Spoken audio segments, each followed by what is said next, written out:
que você acredita que o arrebatamento vai acontecer antes dos 7 anos que seriam aquele período de 3 anos e meio, 3 anos e meio, né? Ou durante, ou Tem depois alguns grupos que são pré-tribulacionistas, outros são A gente pós-tribulacionistas. já falou com o Rina né? aqui, ele falou que acredita que a igreja vai, se não me engano, vai ser antes da tribulação, né? Eu acredito que a igreja passará pela grande tribulação. Vivenciando? Vivenciando. Eu acredito que sim. É? Por várias razões. A primeira delas, você sabe que toda a doutrina de arrebatamento da igreja, dispensacionalismo... Arrebatamento, pro pessoal que não tá acostumado, como você explicaria? Tá, eu vou resumir o que é o arrebatamento. Tá. Vocês já ouviram falar, pessoal, aqui num filme chamado Deixados para Trás, de Tim LaHaye? Eu vi, mas... Left Behind, né? Talvez o pessoal... Ainda vão criar uma tecnologia que a gente fala assim, eu ouvi, a gente vai ouvir, né? Já ouvi aqui. O pessoal... Esse filme mostra mais ou menos essa ideia. A ideia do arrebatamento é que o anticristo será um líder mundial, carismático, e quando ele começar a dominar a Terra, um pouco antes dele exercer sua hegemonia, a igreja vai começar a desaparecer. Pessoas sumindo. O avião vai ficar desgovernado, vai cair. Aqui, o mandíbula desapareceu lá. Samba, então vai ficar só a roupa lá e tudo e tal. Aqueles que estudam a profecia vão entender que ali foi a igreja que foi arrebatada. E quem ficar para trás é que não estava suficientemente espiritual para ser levantado. Aí vão começar 7 anos de sofrimento na terra em que o anticristo vai dominar. E ele vai perseguir aqueles que não estavam tão bem preparados. Muitos judeus nessa época vão se converter. E depois desses 7 anos é que Cristo vem com poder e grande glória e com aqueles que foram arrebatados para estabelecer o reino dele de 1000 anos. O milênio. Mas a igreja mesmo não estará nessa tribulação de 7 anos, será tirada antes. Isso é o que diz a doutrina chamada doutrina do arrebatamento secreto ou dispensacionalismo. Eu, Rodrigo, particularmente, eu não sou adepto a essa visão de fim de mundo.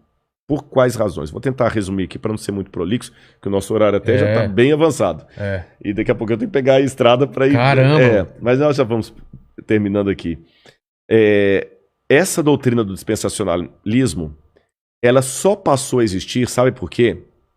Houve um padre que ele, dominicano, Francisco Rivera. Esse padre Francisco Rivera, ele via que os protestantes entendiam que o anticristo era o domínio católico sobre a cristandade.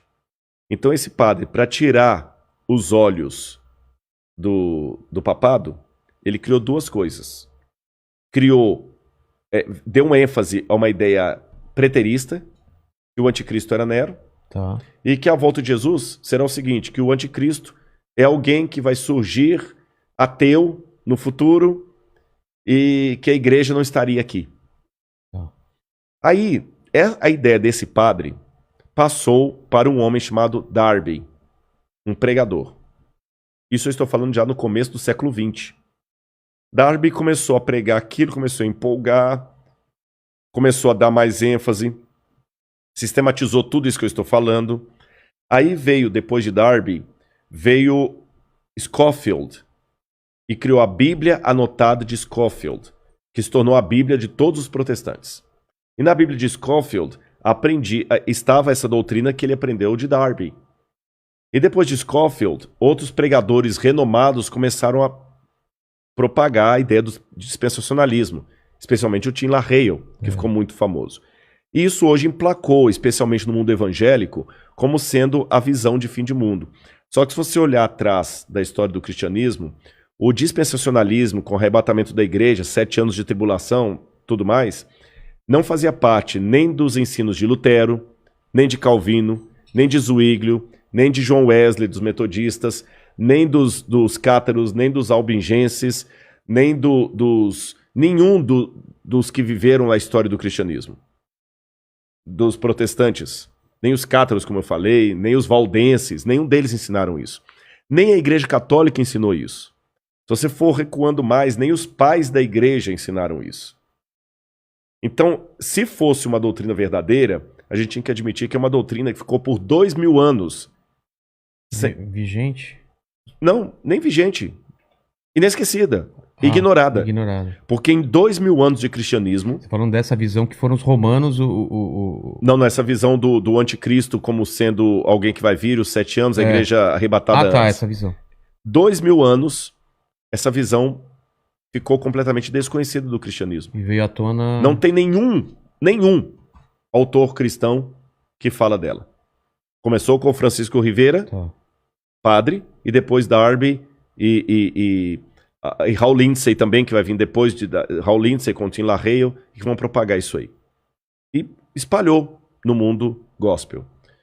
Mas, biblicamente, eu tenho dificuldade de aceitá-la por algumas razões. Em primeiro lugar, a volta de Jesus na Bíblia é descrita, e quando eu falo eu acredito assim, eu estou falando Lutero, Zwinglio, Calvino, todo esse pessoal aí, né? Ela será com poder e grande glória. Todo olho o verá. Até aqueles que o traspassaram.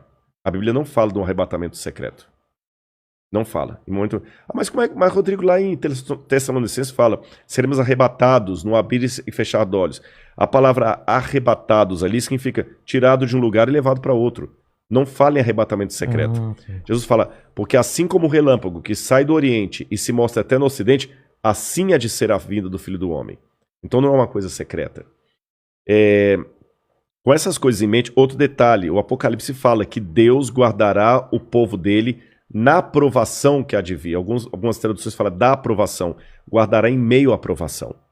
Tá certo?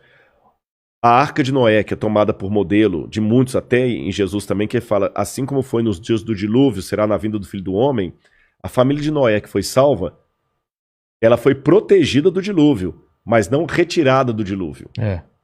Foi ela protegida, mas passou pelo dilúvio. Passou. Então, com esses e outros elementos, que eu precisaria de mais tempo para decidir, mas eu entendi a visão. Eu acredito que Jesus vai voltar com poder e grande glória depois do período da grande tribulação. A grande tribulação antecipa a volta de Jesus, porque Mateus fala, logo em seguida, a tribulação daqueles dias, fala da Idade Média, o sol escurecerá, a lua dará sua claridade, etc, etc, etc, etc. E depois Daniel fala também que haveria um grande tempo de angústia, o qual nunca houve. Aí vem a vinda de Cristo. Tá certo? E nesse tempo de angústia, o qual nunca houve, o povo de Deus vai ser perseguido pelo anticristo e pelos que aderirem ao anticristo. Eu não sei se eu estarei vivo nessa época, mas se eu estiver, eu peço a Deus que eu fique firme ao lado de Deus e você também. Amém. E a volta de Cristo é aquela esperança que acalenta o nosso coração.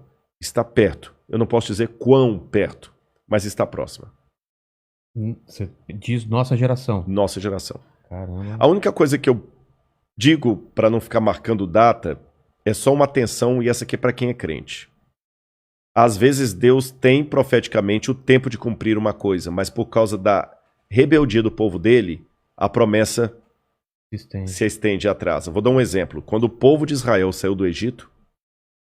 Era para ficar 40 anos? Não era para ficar 40 anos. Ah, entendi. Então, se você tivesse conversando comigo na época que as pragas estivessem caindo no Egito e estivesse fazendo esse podcast... E aí? Lá em Mênfis, e me perguntaram assim, Rodrigo, na sua opinião, a libertação do povo hebreu está próxima? Eu falo assim, olha, pelo que eu estou vendo dos indícios, o rio Nilo se tornando em sangue, os animais morrendo, está muito próxima a libertação do povo de Deus. E de fato estava, tanto é que na Páscoa eles saíram. Só que eles saíram do Egito, mas o Egito não saiu deles. Resultado, ficaram 40 anos morgando no deserto. Então eu te dou a mesma resposta. Olhando o cenário mundial hoje, a nossa libertação está muito perto. Eu espero que nós não precisemos ficar 40 anos vagueando no deserto por causa da nossa falta de fé, da nossa falta de compromisso com as coisas de Deus.